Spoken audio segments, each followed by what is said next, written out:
You're from So here. hi, How's it going?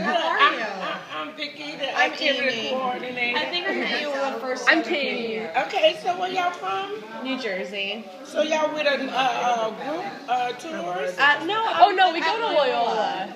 Oh, so y'all some Loyola students. Are y'all coming here with the grant or y'all just? Yeah, with campaigns at Classmers for Gotcha. with Valerie Andrews. Just entertaining for a little while. Finding out about us, huh?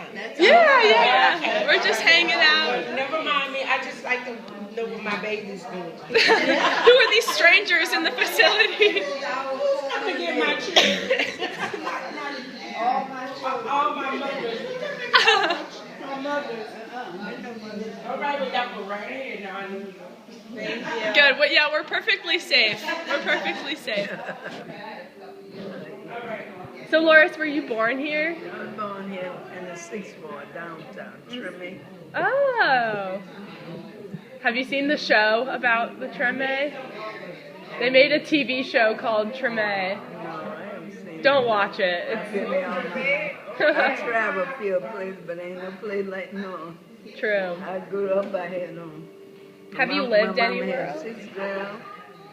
7 girls and 3 boys, but 2 of my brothers died.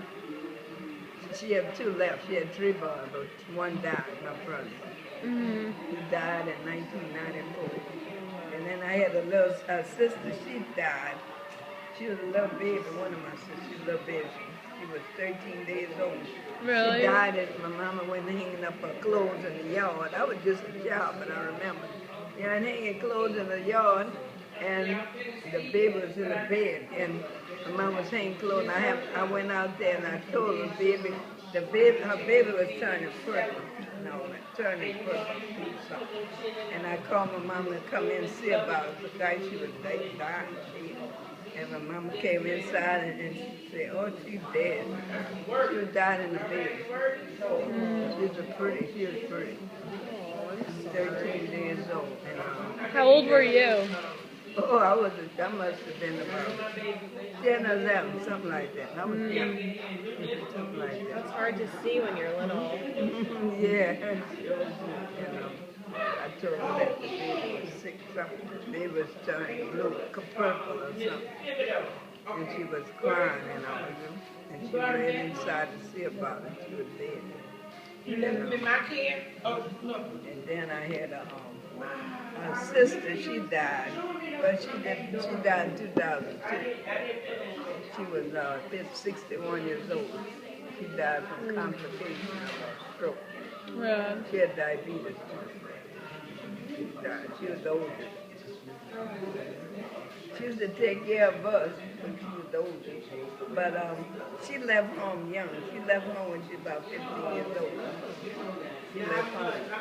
She didn't want to stay there because she was saying something about her stepdad tried to do her something, right? And so she left home and stayed with my cousin. And to make a long story. Well, we used to live in Gentilly too, but I had one of my sister and my brother, they was born uptown. And one of my sisters was born in Gentilly. I think 2 of them, the little baby too that I told you that died, she was born in Gentilly, and then I have another sister was born in Gentilly. She was the last one and that died. She didn't die. She didn't die, but she was born in Gentilly. And 2 of them born in Gentilly. And she was born after this happened. With my baby sister. She was born in Gentilly. And then Mama had just us. During that time, she just had us. I think she had 4 girls. I think she had 4 at the time. 4 or 5, something like that. She had about 4 or 5 of us. And I had my 2 brothers, they was there. My 2 brothers. And she had my dad, she was gonna bring us on Canal Street. It was on Saturday, and she was cooking.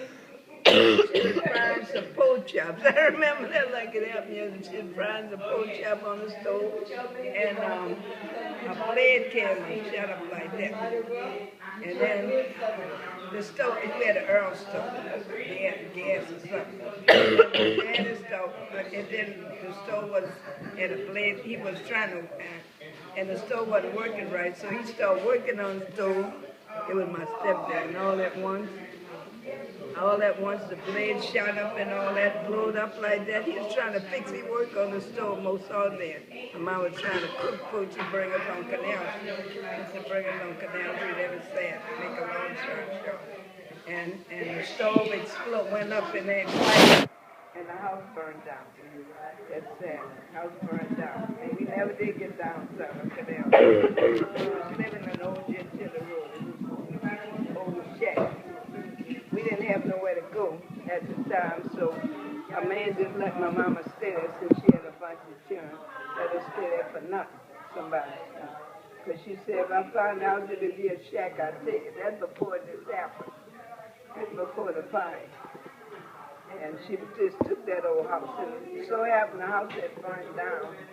And I was all I could think about is my clothes and my shoes. And my mama, my sister, the last one was born in Gentilla. My sister took out the house. She was younger than me, 2 years younger than me. And she took my sister out the house, carried out this house in a blanket. Come on, and she was just a baby. And my mom ran all around and said, where's my baby, where's my baby? And my sister took her out. She was about 9 years old. She took the baby out. I wasn't even thinking, all I could think about my clothes. And she took the baby, my sister out the house to save her life. She's just a baby. Yeah, she's the one, she's born Gentilla. And she took her out down, and mom was running. She was so nervous, all she could think about her baby. And so, after that, they got on radio and announced that we had lost everything in the fire. Our house burned, and we had no clothes, nothing. But she was announced on radio during them days. That was way back.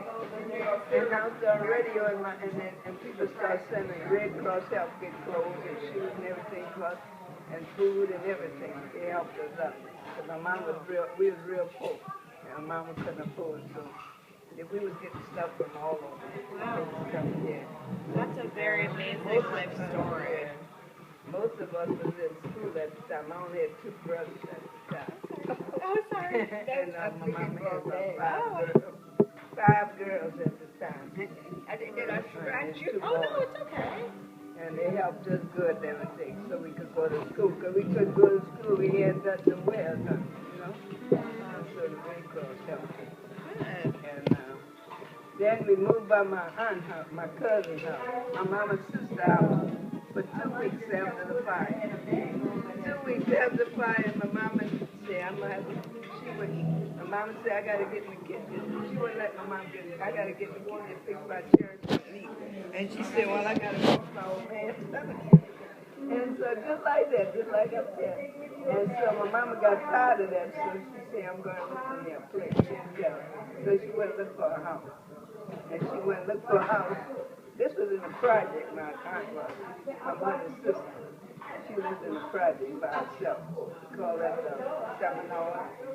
And her mama went looked for a place, and then she found a place on Feliciana. Belmont, I'm sorry, Belmont. And she took that. Okay. Yeah, she took that.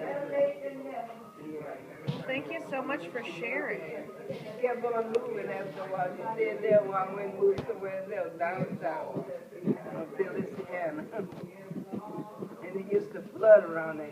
And she used to, and when it rained, you used to have water come down the ceiling when it rained. We didn't stay there very long. And then my cousin, the thing is that my mama's niece, she came to stay with us. And her husband came to stay with us for a while. And he wasn't working. And he would get out, he would leave out at 10 o'clock in the morning and say, I'm going to look for a job. And every time he come back, he said he couldn't find no job. He was kind of lazy. He didn't work. And so they was laying upon my mama for a while, and her mama had children to take care of. He didn't want to work. He found excuses. So she had them in the house. She had to feed them and everything. Him and his wife and my niece. And, yeah. Things like that. He was poor, but we went to St. Paul when we was in Denver, St. Paul. During them days, they had nuns teaching, you know, and they wore their long black robes with the fur beads on the side and Yeah. on their heels. Hard to find that now. I didn't finish them because I was in during them days they didn't have no special education. I was so long. So when I was making I was making S's and all that, and S's and B's and C's like in school, you know. Yeah. And B's. And so I didn't want to stop. I got tired of going. After I got up in 8th grade, I went for a while and I got tired of going. My mom said, "You don't want to go to school, you got to get a job." You know? And I was kind of back, and they kept me back a couple of years because I was slow. They kept me back about 2, 3 years, you know, in Catholic school, they kept me back. I went to Holy Redeemer too when I was younger. They kept me back in St. Paul Catholic school. They used to keep you back. They had special education. They kept me back. And when I went to public school, that's when they put me, you know, I wasn't doing too good, so in junior high, so when I got 8th grade, I stayed there for a while at 3, and I wasn't doing too good, so I just decided I wasn't going anymore. I was kind of behind by 15. So I didn't want to go to the